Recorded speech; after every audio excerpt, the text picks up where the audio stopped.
A major political firestorm is engulfing Europe after French President Emmanuel Macron was caught on a hot microphone seemingly endorsing the framework of a peace deal heavily favoring Russian demands. A development coming immediately on the heels of a visit by Ukrainian President Volodymyr Zelensky to Washington that failed to secure concrete guarantees from the new U.S. administration.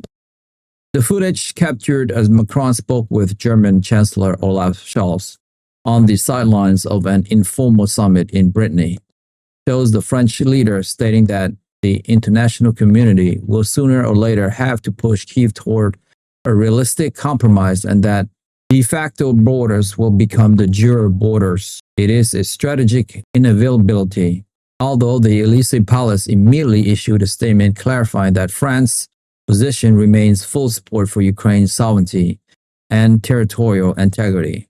The raw comments have sparked immediate outrage, being interpreted as the accidental revelation of a secret, cynical position from Paris that would sacrifice Ukraine for a quick peace.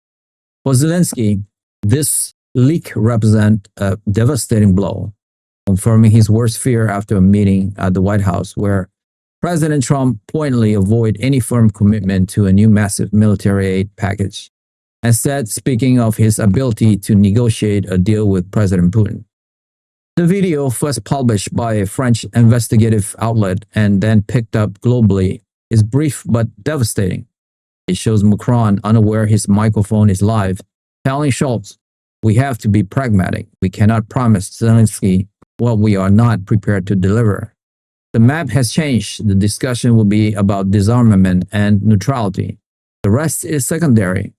The word secondary has been widely interpreted as a chilling reference to Ukraine's territorial sovereignty. Scholz, visibly uncomfortable, gives an evasive reply before the conversation is cut off. Analysis from communication experts and diplomats is unanimous. Even if this is a private opinion, its disclosure deals a colossal blow to Ukraine's negotiating position.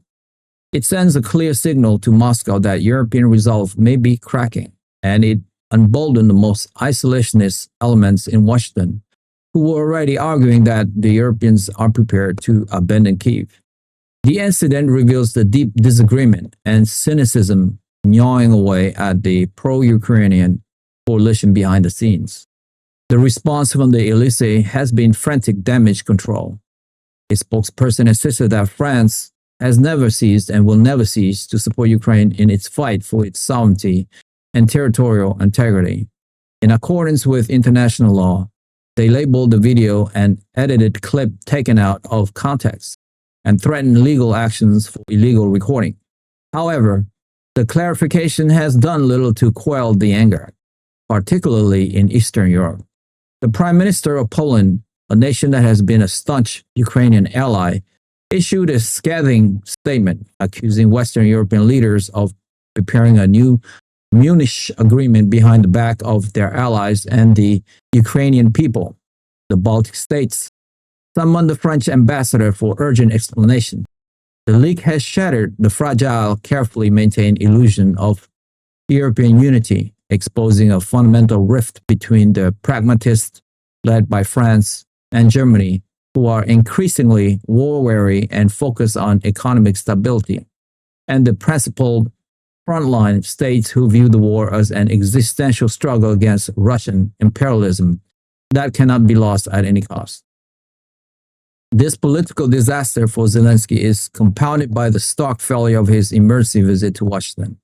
His trip was intended to secure a firm public commitment from President Trump for the continuation of military and financial aid at levels sufficient to sustain the war effort through 2026. Instead, the meeting produced vague assurance and a focus on negotiation. President Trump, speaking to reporters alongside Zelensky, praised the Ukrainian leaders' tremendous fighting spirit, but pointedly stated that this is a war that should never have happened, and it's a war that must end. He emphasized his good relationship with Putin and his belief that a deal could be struck, comments that directly undermine Zelensky's core position that no negotiations can occur while Russian troops occupy sovereign Ukrainian land. Crucially, there was no announcement of a new aid package. Secretary of State Marco Rubio later told journalists that the administration was conducting a full strategic review of all foreign assistance, effectively placing further U.S. aid on indefinite hold. For Zelensky, the takeaway was clear. The unconditional support of the past is over, and the United States, under its new leadership, is now a hesitant and unpredictable partner, more interested in a quick exit than a Ukrainian victory. The confluence of the Macron leak and the disappointing Washington summit represents the most significant geopolitical shift since the early days of the invasion. It signals a potential collapse of the united Western Front that has sustained Ukraine. Russian propaganda outlets and officials have seized on both events with glee. Foreign Minister Sergei Lavrov stated, "Finally, we see a glimpse of realism from our European colleagues. They are beginning to understand the futility of pumping the Kyiv regime with weapons. The message from Moscow is that the West is breaking, and its strategy of attrition and waiting out Western political cycles is working. The Kremlin now believes it can achieve its objective not just on the battlefield, but by watching the political will of its adversary disintegrating. This empowers them to maintain their maximalist demands, believing that time will force Ukraine to accept them. The immediate impact inside Ukraine is one of profound anxiety and determination. Zelensky addressed the nation in a somber speech, acknowledging the challenge in our partnership, but vowing that Ukraine's fate is decided by Ukrainians on the battlefield, not in the closed rooms of foreign capitals. However, the military implications are dire. The uncertainty of future U.S. aid has an immediate chilling effect on military planning.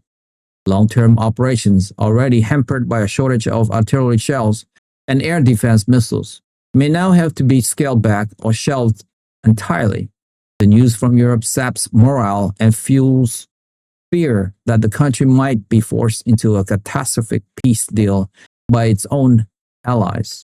There is also a growing political backlash within Ukraine against Zelensky himself, with opponents accusing him of failing to manage key alliances and of being blindsided by the shifting political winds in the West.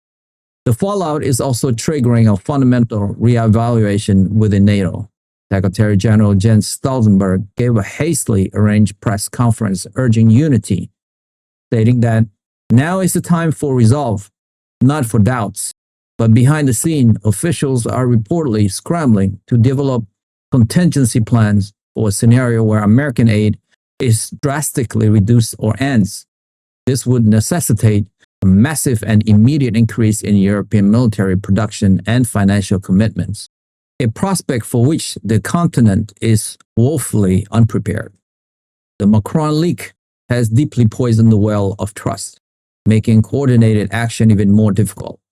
The episode has revealed that the core of the Western alliance is potentially rotten, with its two leading European powers secretly harboring plans for a settlement that would reward aggression and betray a democratic ally, all while the United States appears to be stepping back from its role as the guarantor of European security.